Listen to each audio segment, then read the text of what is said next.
It is now 6:30.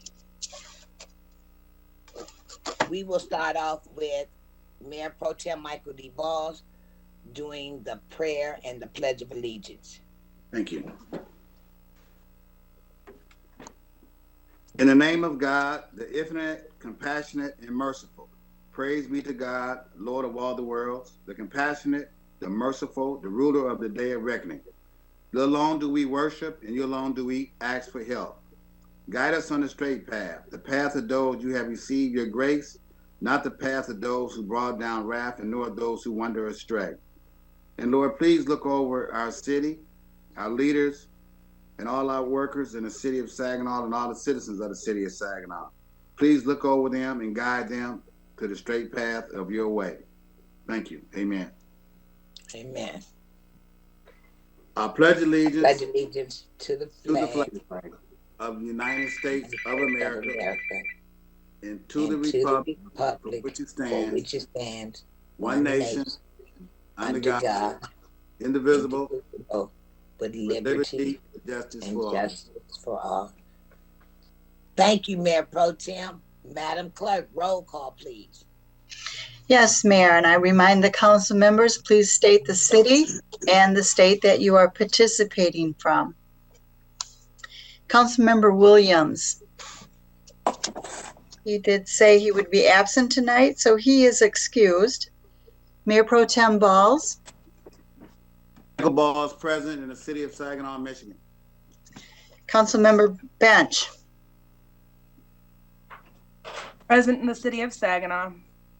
Councilmember Ostash. Present, City of Saginaw, Michigan.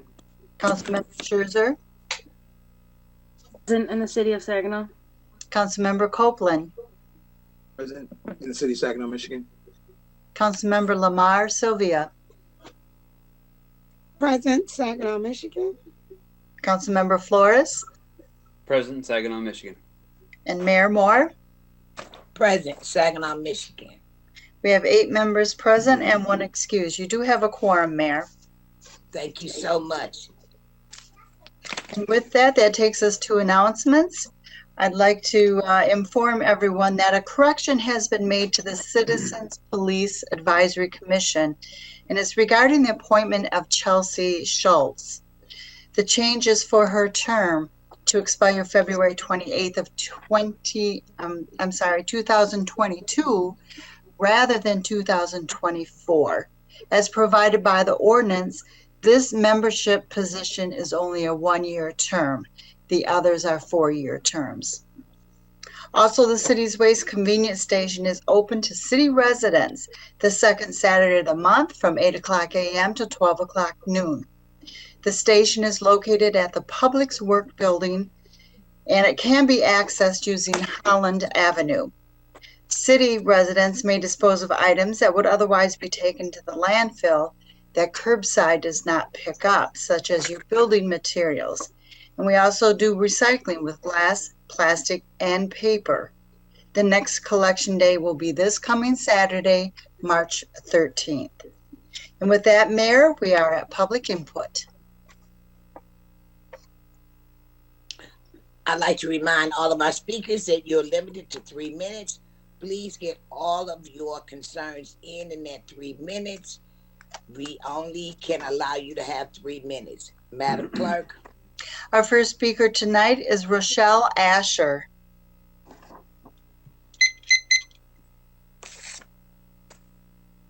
Rochelle, are you on? I just spoke to her, but she's not going to be able to present today. Well, thank you, Mayor Pro Tem. I appreciate that. All right, next on our list is Haley Rivera. Hello, my name is Haley Rivera, and I am a community organizer with the Ezekiel Project. I would like to bring to all of your attention a survey that our Education Justice Task Force has been spreading. This survey is crucial to understand the needs of our community in terms of our education system and many of the issues that our students, parents, and educators have been facing during this pandemic. This survey is crucial to our task force so that we are able to advocate for the needs of our students, parents, and educators And so I challenge each council member to share this survey with 10 people.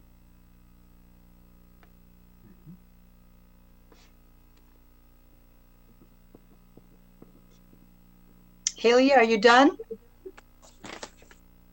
Yes, thank you. That's All everything. right, thank you very much. I appreciate that. Our next speaker is Calvin Gill. Calvin, are you with us? Yes, can you hear me? Yes, please go ahead and speak, sir. Yes, I was wanting to address the council tonight about this non-owner occupied final notice that I received, and I just received it in February. I was wondering, why didn't I receive anything last year?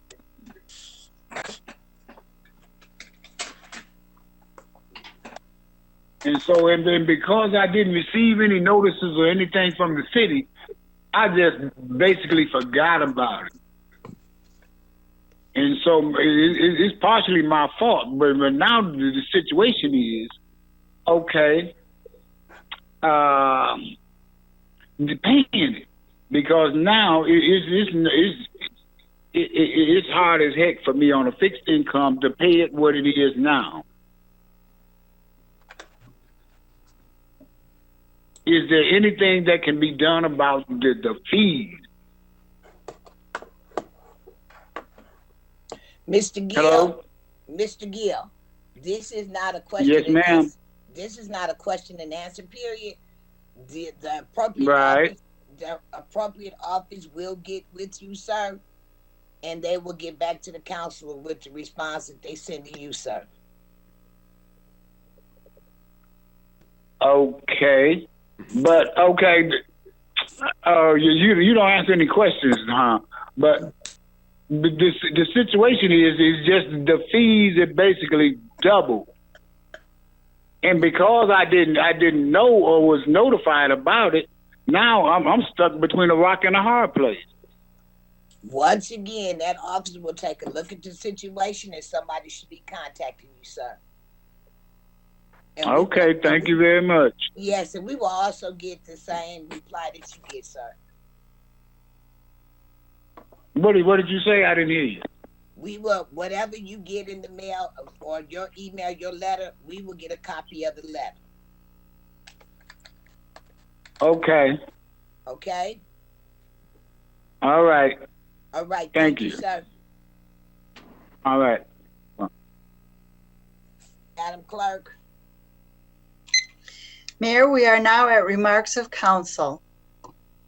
Reminding my fellow council persons, you have 3 minutes as well. Tonight we will begin with Councilman Copeland. I just would like to thank our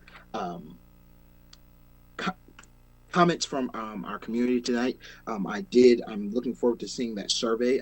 Hopefully we can get that information so we can share that survey with 10 people. I did it, so that's going to be my goal. I also want to say Happy International Women's Day. I just feel that this is a great day, and it's a pleasure seeing all of these lovely colleagues of mine who are on the call tonight. Just to say we have our mayor who is serving our city and our community, and so it is great. And even just my own wife who's celebrating her birthday today, so I just have to give love that she took time out of her celebration for me to be here, my love for my community. I do also want to say thank you to Councilman Ostash, who shared the post about vaccinations that were at Delta College. I saw a lot of people getting their vaccinations the other day, and that did my heart really well, just to see that our community wants them. They are hearing the voice and the concerns of our community, and they are taking action. I don't have many announcements tonight, but I did want to make sure to just say Happy International Women's Day. I am looking forward. It's an honor to serve with my colleagues, and I'm looking forward to great things in the future. Thank you.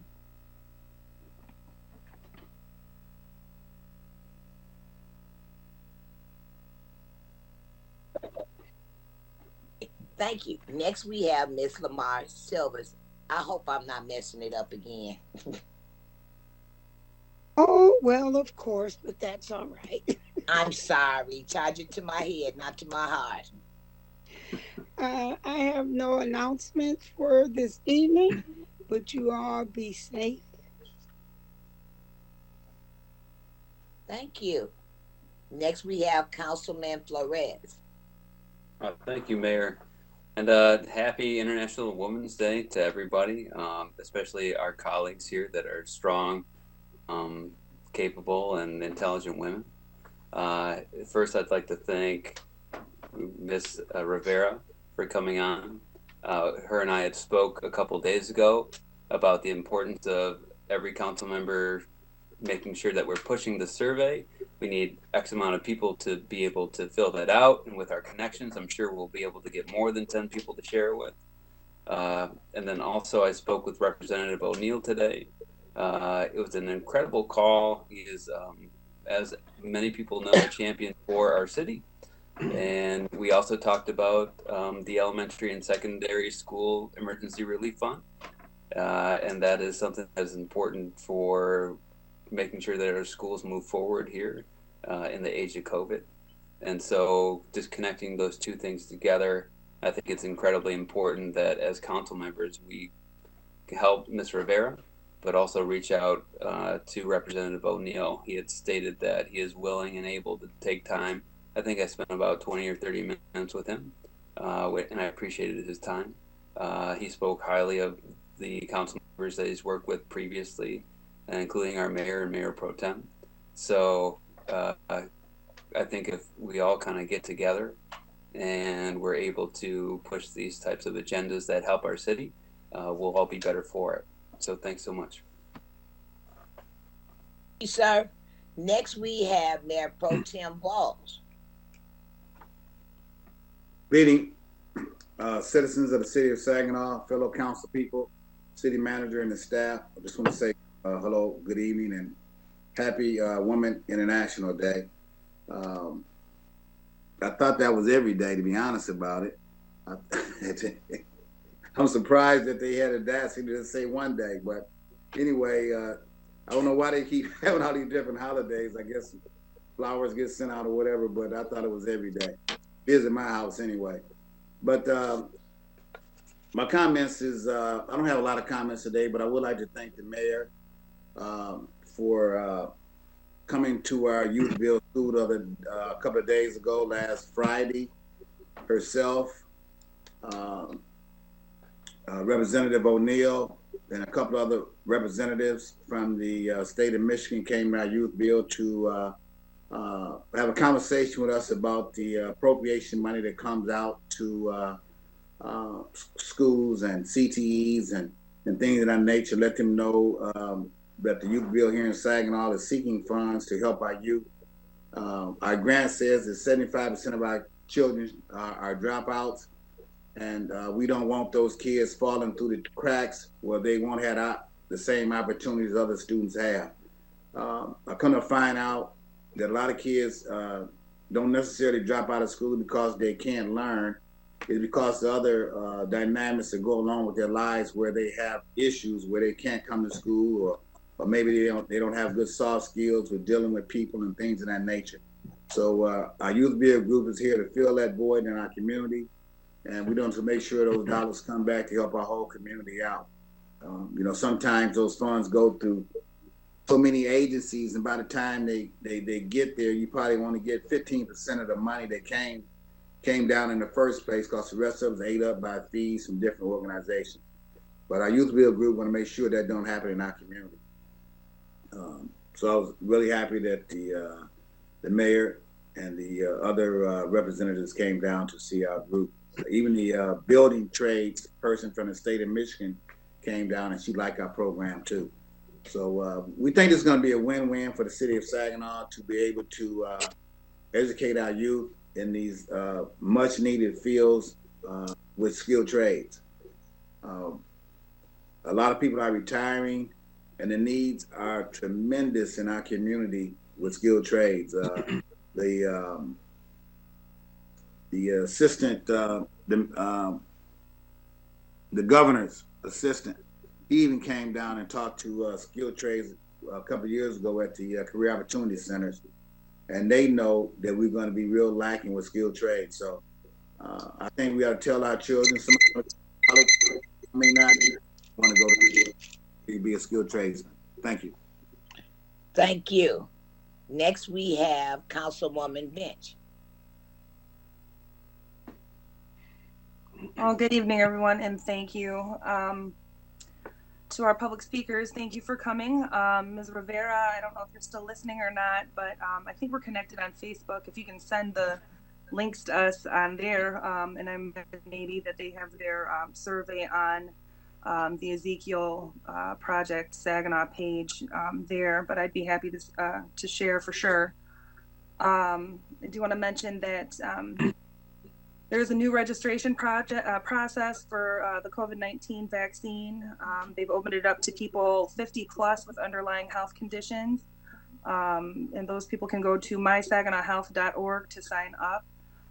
If you're over the age of 65 and have registered and not gotten an appointment scheduled and not heard back, they're asking that those people call the health department at 771-1010 to make an appointment for that age bracket. Besides that, I want to mention that our second installment of the Local Government 101 is up on social media and on YouTube. So if people can watch and share that out as well, we'd appreciate it. It is on water and sewer, and I want to thank our Finance Director, Lori Brown, for joining us, our Director of Water and Wastewater, Paul Reinch, for joining us as well. And of course, our Mayor Moore, we appreciate that. And of course, Kevin and Cece, who are my co-hosts on this endeavor. We appreciate everybody participating. It was a really good session and we learned a lot. And you have an opportunity to kind of get to know the people who are working for the staff and for the city and see their heart and their motivation and what inspires them to serve, because they're public servants as well. But I just want to say thank you for that opportunity, and we'll be doing that again. I'm not sure what our next topic will be, but we will be doing another video.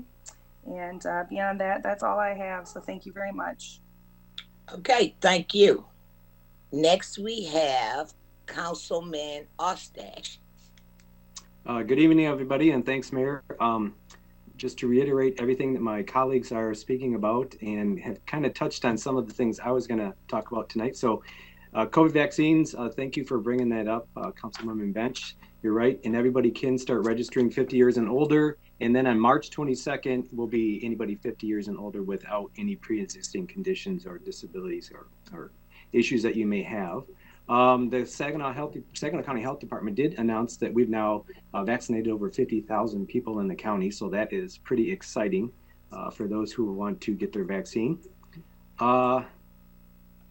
Another announcement is that the Police Academy of Delta College has announced a new course, and I was pretty excited when I read this. It's the History of Race. It's been designed by Guy Lee, and the goal of the professor was to examine race in the United States. And to quote Guy Lee, he says, "I'm finding that many people just don't understand what's happened that got us to where we are now." So I'm excited about that being incorporated into the teachings out at the college through the academy. Delta College is also having a job fair that's coming up. This is going to be virtual. It's going to be March 18th, and that is going to be from 12 to 3 p.m. And you can find more information about that on their website. Going through some other postings this week, I saw that the Japanese Cultural Center here in town is hiring some part-time positions. So if you're interested there, there's an administrative assistant position and what they call their docent, which is a tea house guy. Kind of talking a little bit about what Mayor Pro Tem Balls was alluding to with skilled trades.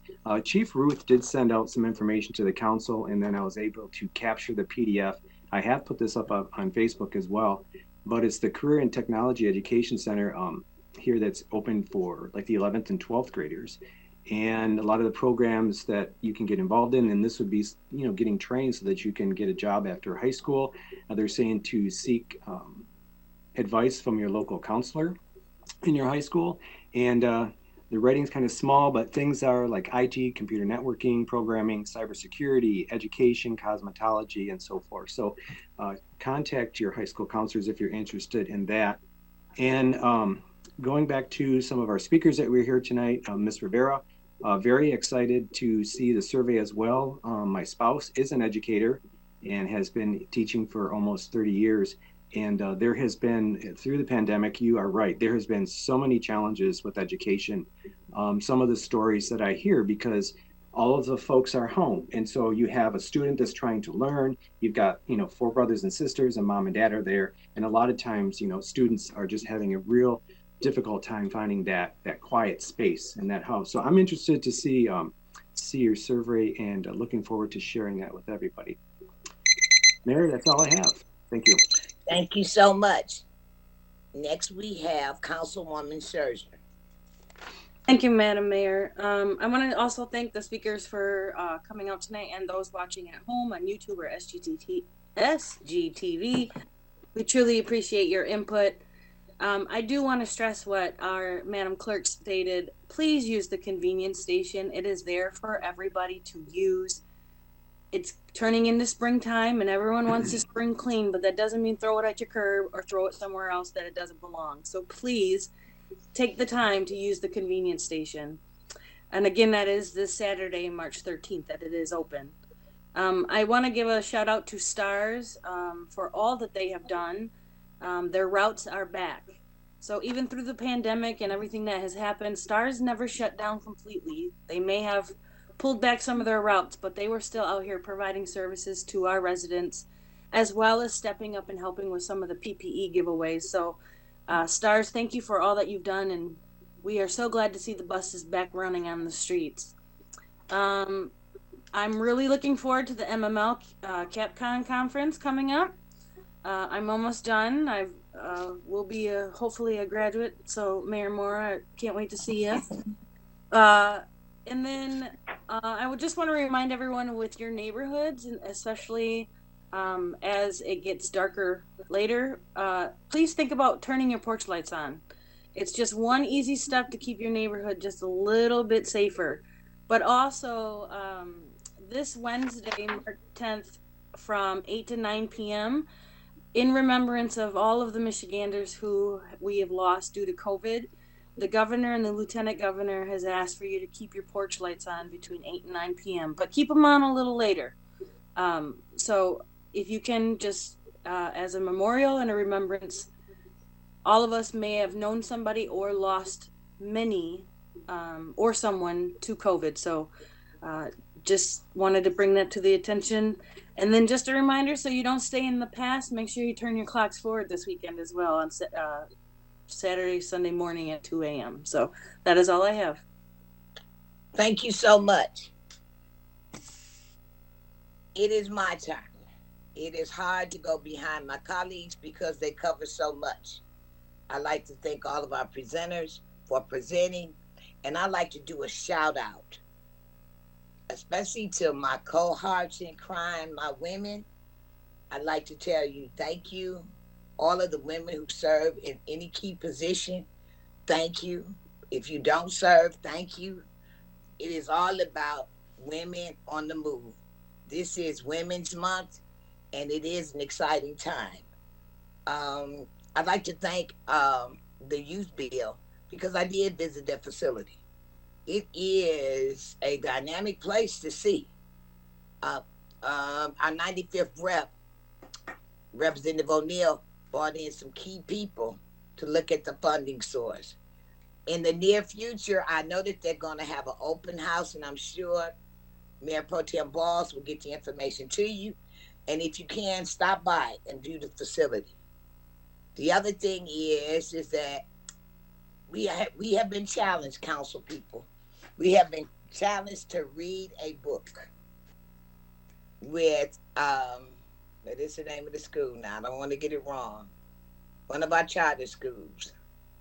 And I'm looking at it. I want to say Mount Carmel, but it's not Mount Carmel. We have been challenged to step up and read a book for, it'll come back to me, that's what you get when you get old. Um, anyways, I'll come back to that, or I'll do it at miscellaneous. On March the 27th from 3 to 6, we will be giving out Easter baskets for ages 1 through 10, and it will be a drive-through at Hoyt Park. Any council persons or citizens that would like to help, please contact me so that we can get this and share their love with the children in our community. Councilwoman Scherzer brought up a good point. Thank you so much. This is the season. I've been riding through the city, and we have some spots that have been dumping sites. So the convenience station is now open. Please, instead of dumping it on the side of the road and in neighborhoods, please take a little extra precaution, put it on the road on your trash day, or if you've got enough, take it to the dispensary, and then you can always, when we're open, they love for you to bring trash. And with that, I'll think of what the name of the school is, and it's so crazy because I just had it. But anyways, we've been challenged, council people. We want to challenge our county commissioners and any other elected official. Thank you, Madam Clerk. Mayor, we are now at reports from the city manager. Mr. Manager. Thank you, Madam Mayor. And first, I did want to mention an email I did send to council members, but for the public, and we will be putting out a schedule. We are planning on reopening vehicle access to our parks, and we're going to do that as part of our regular spring opening process. There are a number of parks that are closed every winter anyway to vehicle access, so we're incorporating the entire opening into that process, where we'll be placing the porta johns out in the lots, getting the water fountains turned back on, and all the things that go into a reopening for spring. We should be getting out a schedule for those park openings soon, and once we do, we'll put a press release out stating those dates, and also post it on social media so everyone can have an idea about when those parks will be reopening to vehicle access. And always remember that they are open. A lot of them are open that have parking in them anyway currently, and they're all open to pedestrians and joggers, dog walkers, and so on. I did see a number of people out today using the fitness court that was put in last year that we unfortunately couldn't have a grand opening ribbon cutting for, but it is in use now, and I encourage people to continue to use that. A number of council members did bring up the vaccinations. So we received a message from the governor's office stating that reminding citizens to answer their phones if they are signed up with the county health department. Those calls were coming from 800 numbers or 517 area codes. So I understand some reluctancy to open, but those were coming from the Michigan Department of Health and Human Services to try to schedule those appointments for the Delta College Clinic. So if you're signed up, or if you know people who are signed up, encourage them to answer their phones. And also keep an eye out on social media and other areas, because sometimes there may be additional openings and they might expand those when they're having the clinic. So keep an eye out for that as well, and let people know if you see something like that. The Mayor Pro Tem discussed the possibility of doing some spring cleanups in neighborhoods, and a number of you did mention that in your comments. So if there are neighborhoods that want to organize spring cleanup, our Public Services Department, Inspections Department usually works with neighborhood groups where we can get a designated location to drop those items in a neighborhood if they bag up those items. Place them in a spot and we'll pick them up so they don't have to have a dumpster arranged for another pickup. Sometimes we do even arrange for the truck to be there during their cleanup time. So anyone can contact the manager's office if you have an organization or group that does want to arrange a cleanup like that, or if council members are working with neighborhood association that wants to do that as well, just let us know. And also, I wanted to mention that the financial management team and I did meet with State Treasury last week, and Saginaw is in a position where we do talk to Treasury quite frequently as an outreach with the local government unit, and we talk about our situation, what our budget looks like, and what our revenues look like. And I think that's important for the state to know, and I'm glad that they keep up on it. It keeps us thinking about our own situation. And that leads me into our presentation, because Dr. Eric Scorsoni is going to be presenting this evening about the financial outlook or economic outlook. And Dr. Scorsoni was previously with Michigan Treasury, and that was one of the areas that he focused on, was getting Treasury more in touch with local units because of the importance of assistance provided to them from Treasury, and also the fact that that they need to be aware of what's going on in local units. Dr. Scorsoni is the director of the MSU Center for Local Government, Finance and Policy, with expertise in regional and local policy. He's held various appointments with the state of Michigan and has held several other appointments in local and regional government and education. Dr. Scorsoni has assisted the city of Saginaw on several occasions, including with the establishment of our strategic plan and planning sessions. I believe he was our first coordinator for that when we had that, probably I think 2008 or so.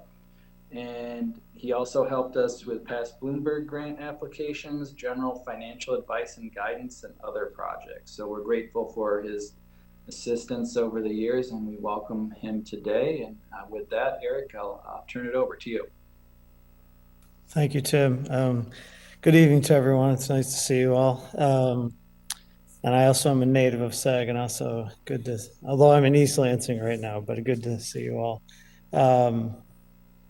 So I'm going to share my screen. I'm just going to talk for a few minutes about the trends in the economy and kind of what that might mean for the city as you're moving forward in these very challenging times.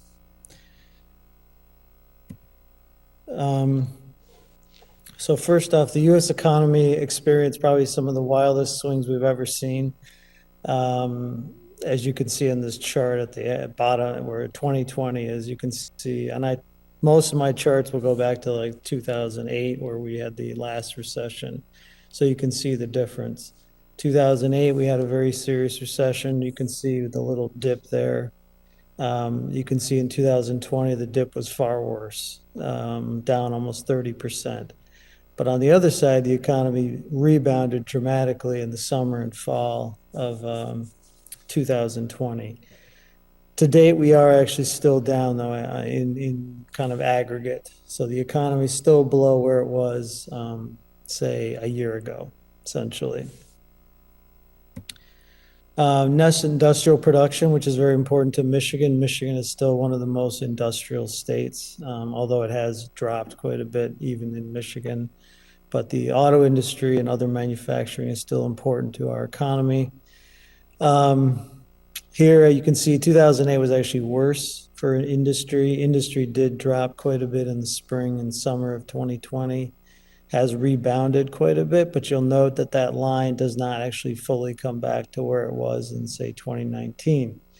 So again, we see that the economy rebounded fairly quickly. General Motors and a lot of the auto manufacturers did go back to work by summer and fall, but again, they're still down somewhat. We do expect a full recovery in the next 12 months for the auto industry, most likely given current conditions anyway.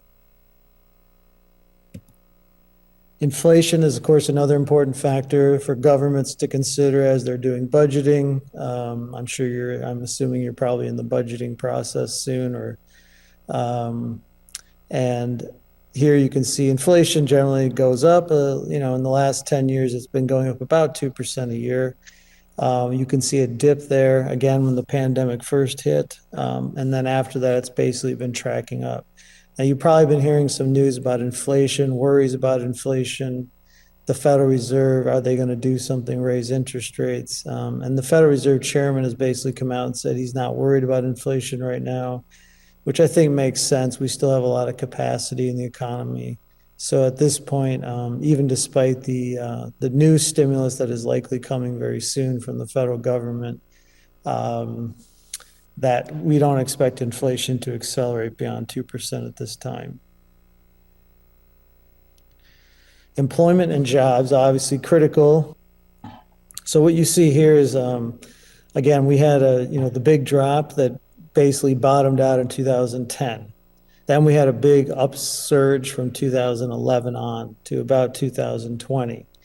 At that point, we lost somewhere in the range of close to 20-some million jobs, which is incredible. Even in the Great Depression, there was nothing like it. We have come back to some extent, but you can see there we are still down about 8 million jobs. So that's pretty significant. And that's still a big concern. It's why the Federal Reserve isn't worried about inflation, quite frankly, because we still have millions of jobs to catch up. And most of the estimates are that we won't come fully back for probably 2 to 3 years. So we're still in a long haul. We can say we're not in a recession at this time. That may be true technically, but I think we still are in a significant period where a lot of jobs are still lost, especially in tourism, sectors that have been hit by the public health measures that have been put in place. Some of those jobs will likely come back even this year as vaccinations increase. We have about 30 million people in the U.S. vaccinated. Vaccinations are increasing at a pretty high rate now, but it'll take time before the full economy comes back. Unemployment claims, this is initial claims, so kind of weekly, week to week. Here you can see again, just an incredible increase. I mean, just off the charts. 8 million people claimed unemployment. That's why unemployment offices were just completely overwhelmed. They were not built for this kind of surge. We are now down, but again, I just want to note there that you can see that at the right-hand side of the chart, the number is still significantly higher than what it was, say, a year ago. So we're still at about 1 million claims per week. So that's pretty high. The federal government is poised to extend unemployment, the pandemic unemployment insurance program. I'm sure the president will be signing that bill soon. The House will likely pass it this week. So we will likely have extended unemployment. That is important, I think. Of course, cities don't tax unemployment benefits like the state. I've spent the last year working at the city of Flint in financial issues, so I am very familiar with the issues of this, very similar to Saginaw. So we don't get to tax unemployment. What has happened, though, there has been income tax revenues, generally speaking, are down. Probably not as much as we would expect, though. There's a lot of reasons for that. Maybe hazard pay has been paid out. Some companies have paid bonuses to help workers. So we'll have to see over the next year how income tax revenue fares. It's a little unclear right now. Home sales. Obviously, the property taxes are another key factor for us. One of the things we're seeing, though, is that home inventories are very low right now. It's why prices, even in communities like Saginaw, Flint, Detroit, are actually going up. So what you see here is that after the Great Recession back about 10 years ago, we had we had the housing bubble collapse. But you can see here, even through the pandemic, housing inventory was going down. Prices naturally are then going up. So even through this pandemic, housing prices have been going up. Part of that, of course, is because 10-year Treasury bonds are down substantially, which drives mortgage rates. So mortgage rates were down to record lows, especially last year. You can see once the pandemic hit, the Fed dropped interest rates, which dropped market rates down to near zero. Now we are trending up. I'm sure you've seen this. Interest rates are climbing, but they're still pretty low compared to where they were even in 2018, 2019. So we're still very low in terms of interest rates right now. And then home prices. So this is the Detroit Metro Home Price Index. It's the best one we have for Michigan. And you can see here, even in Detroit area, this would include the suburbs. Since 2012, the prices are going up. And even through that yellow line on the right, prices still going up. So again, even through the pandemic, home prices have been going up. That means we're going to see increases in residential property taxes. The real issue, of course, is on the commercial side. Are we going to see a lot of appeals? I think the answer is probably yes. We already are seeing those line up. So we may see a hit on the commercial side, but on the residential side, in many communities across the state, actually taxable values are increasing. So unlike 2008, we don't see that same kind of potential event occurring.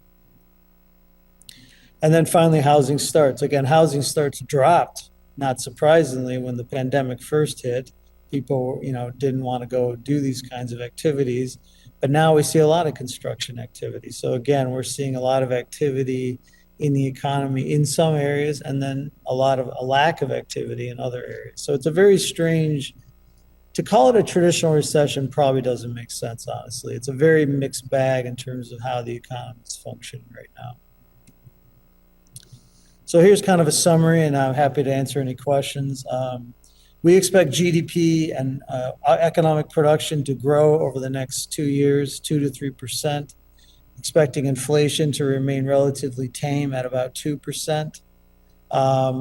Job growth will be modest, 2 or 3% for the next 2 years, and we expect unemployment to range around 5%. For Saginaw, unemployment is probably going to be a little higher as it normally is, maybe 6%.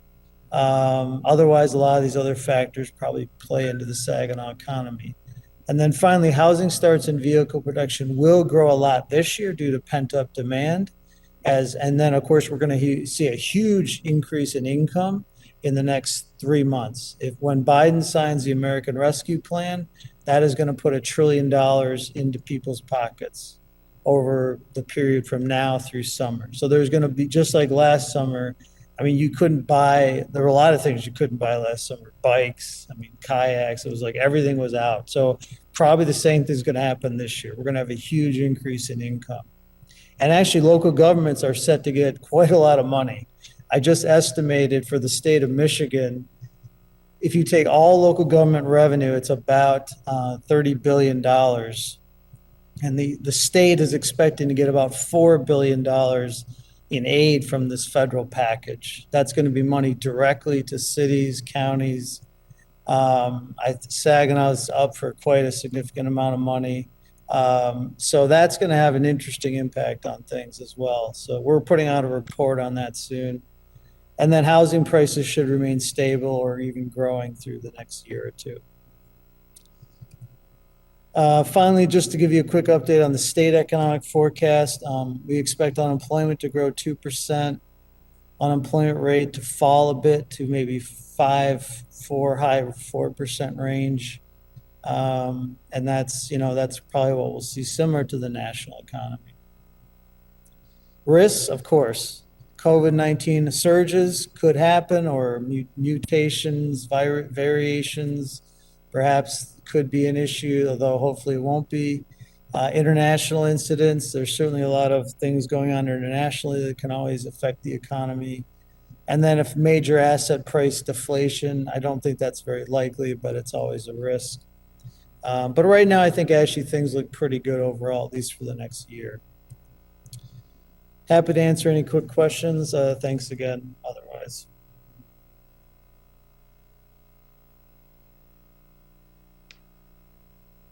Are there any questions for Dr. Scorsoni? He's, like I said earlier, he is an expert on local government finance. So I know they had a lot of information in the presentation, which is great to have. If you have any other questions about local finance or the state of Michigan outlook, now's a great time to ask him.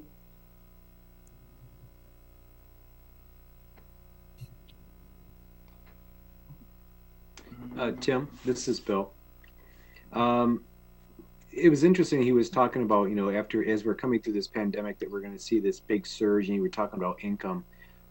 That's kind of some of the things that we've been reading. It's somewhat, I heard, being compared to like post-depression era, because everybody's been locked down for so long that we're just going to see whether it's jobs or spending. You even mentioned the package too. So I thought that was a good point to bring up, and that'll be something for us to watch. So more of a comment, not a question, Tim. Thank you.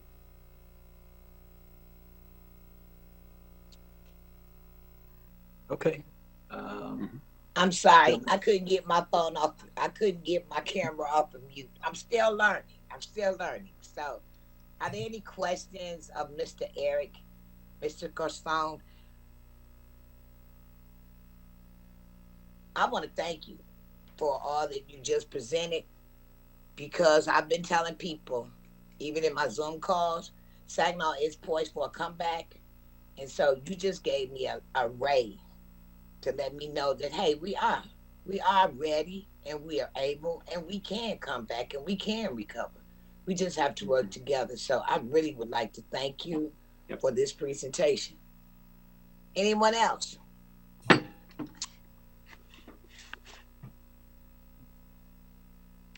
Okay. Great, Doesn't look like there are any other questions. Thank you, Eric, for presenting this evening.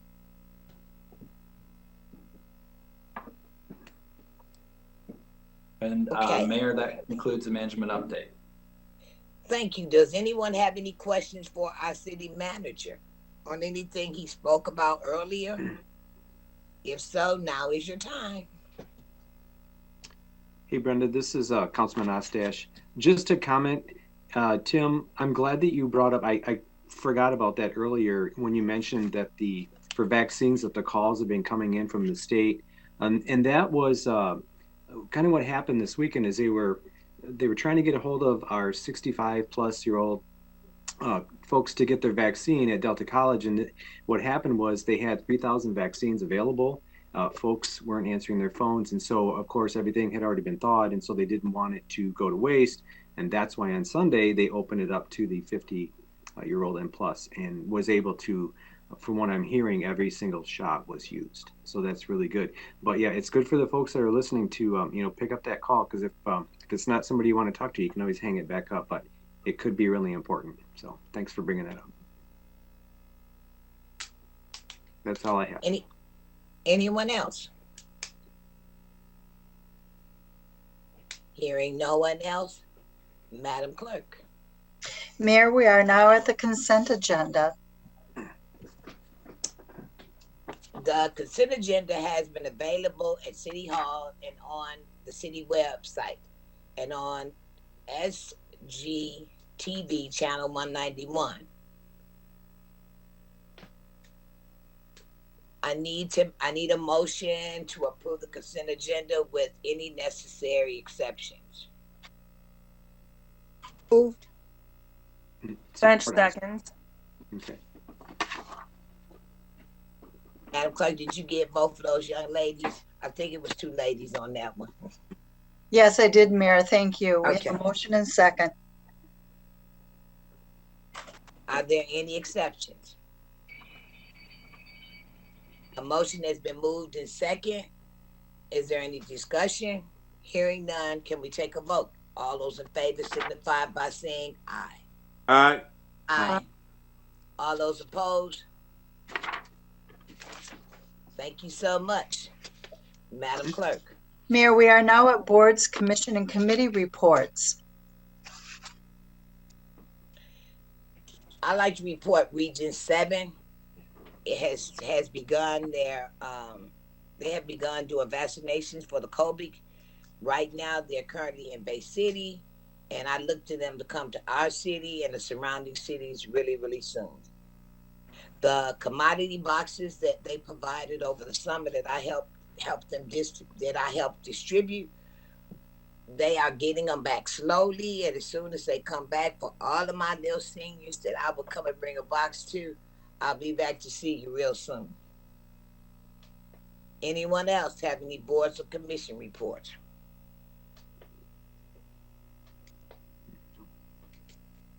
Madam Clerk. Next on our agenda is appointment of board and commission members. We do have one this evening, and it's to approve the council appointment of Timothy Holden to the Citizens Police Advisory Commission with a term to expire February 28th of 2024. I need a motion. So moved. By Copeland. Second by Copeland. It's been moved in second. Do we have any discussion? Councilman Ostash, just a question. What, I know this specific commission has specific positions on it. What position are we filling now? I know there was 3 left. Madam Clerk? Yes, this is Janet. Do you want to read it, or I can answer? Yeah, she was. Yeah. I thought you were going to answer it, Manager Morales. I'll let you go ahead. And I'm excited too because we're almost got a full commission.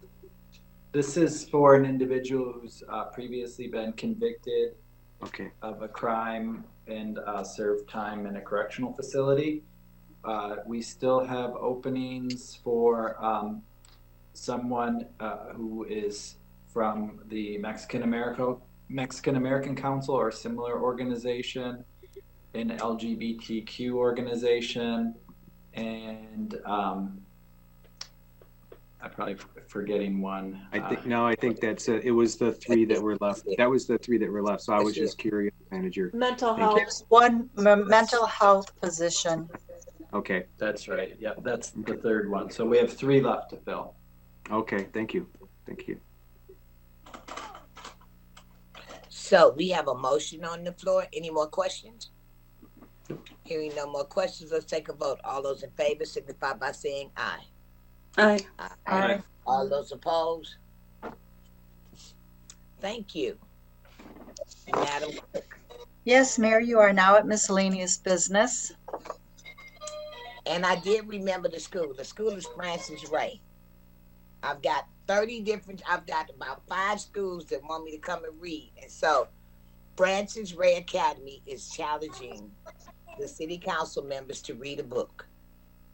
If you're interested, please call me, or anyone that's interested, you can inbox me on my Facebook page, and I will give you the page where you can video it and actually sit it in. And the books will be read to smaller children.